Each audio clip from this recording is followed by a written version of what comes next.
Kelly Rhoads, Kathy D'Artenzio Rhoads. Please give it up for Randy's brother, Kelle Rhoads, and his sister, Kathy. Please join us. Thank you very much. Please tell us about your brother and feeling this admiration so many years later, and feeling the music and passion that's inspired millions of people around the world. Well, first I want to start off by thanking you, Jay, for putting this on. We appreciate it. It's very nice. It's very, very heartfelt. And I'm going to start this off with, we'd like to entertain a couple of questions with people. You can ask us and ask Rudy some questions if you want. But I want to start off by telling a couple of stories that people seem to like to hear. At Musonia Music, we're always giving tours to people. People call up and they ask for a tour, and if they schedule a time when we're not giving any classes, then we go ahead and we accommodate them. The tours are free. We're glad to share our story with people, and we love having people from all over the world to come to take a look at the school. A couple of stories in particular that people like to hear, a little brief story, is the story about Randy auditioning or getting the call to audition with Ozzy. Randy taught at the school. He had about 53 to 55 students a week, and that roughly translates to about 6 days a week, 6 to 7 hours a day. And then he played with Quiet Riot, rehearsed with Riot at night. So he gets the call. A gentleman named Dana Strum, who was the bass player in Mark Slaughter's band, I believe, or he became the bass player. He was originally in Bad Axe. Bad Axe. He was in Bad Axe. Okay. He calls Randy at the school, and he says, you know, you really ought to come down and audition. This is Ozzy Osbourne.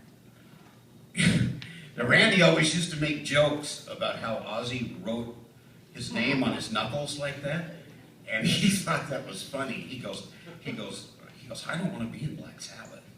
I love Black Sabbath, but he didn't care for the Rhoads. So the guy goes, look, he goes, Riot's been turned down by every single record company. You really ought to do this, Randy. You know, you got to go further. You have to shine. So Randy said, you know, I've been teaching all day and I'm tired and I don't really want to do it and I don't want to see that Ozzy on the knuckles. I don't want to look at that. So then Randy goes, and I don't have any gas money. So the guy goes, all right, I'll pay your gas money. Just go down and meet him and play a little bit. So he said, okay, I'll do it. But he wasn't going to do it. He was going to blow it off, and my mom made him go.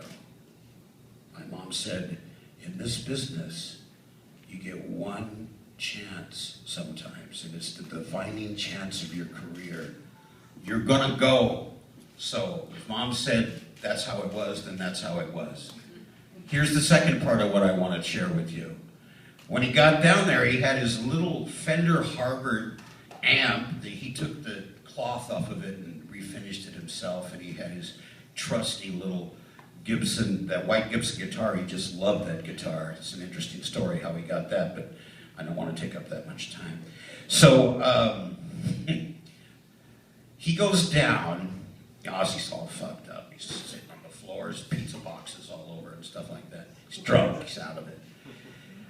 And Randy comes in the hotel room, and somebody else that was there told me that Ozzy goes, what the fuck is that? and Randy's like, well, I'm a guitar player, and they said to come, and Ozzy goes, whatever. So Randy starts tuning up and doing some arpeggios. And Ozzy gets up and he goes, fucking Christ. He goes, you are the absolutely greatest guitar player that I have ever seen. He goes, you are amazing. And Randy goes, well, does that mean I got the job? And Ozzy goes, absolutely. So Randy goes home, and my mom goes, how did it work out? And Randy, very shy, like Rudy said, very shy, he just did not advertise himself at all. He didn't need to. All he needed to do was play. And he goes, I guess I got the job. And my mom goes, you guessed, did you get it or not? I got it. He said, I got it. But then he didn't hear from them for a little while, so he just blew it off. He goes, I think Ozzy was just drunk. And then Sharon calls up and she tells my mom, she goes, this was for real. Go get him some warm clothes and get him his passport because he has to go to England and make records. You all know what happened with those records, don't you? Those records were milestones. Those records spawned a whole legion of fresh new guitar players, because of their adoration of Randy, are carrying his torch forward. And nothing makes us happier. My sister, my mom and I, we are so proud of that. You have no idea. So no, we never do get tired of hearing how great Randy Rhoads was. Keep telling us and keep coming to the school. Give it up for Kelle and Rhoads. Thank you. Thank you, Kelle. Thank you. Thanks, Kathy.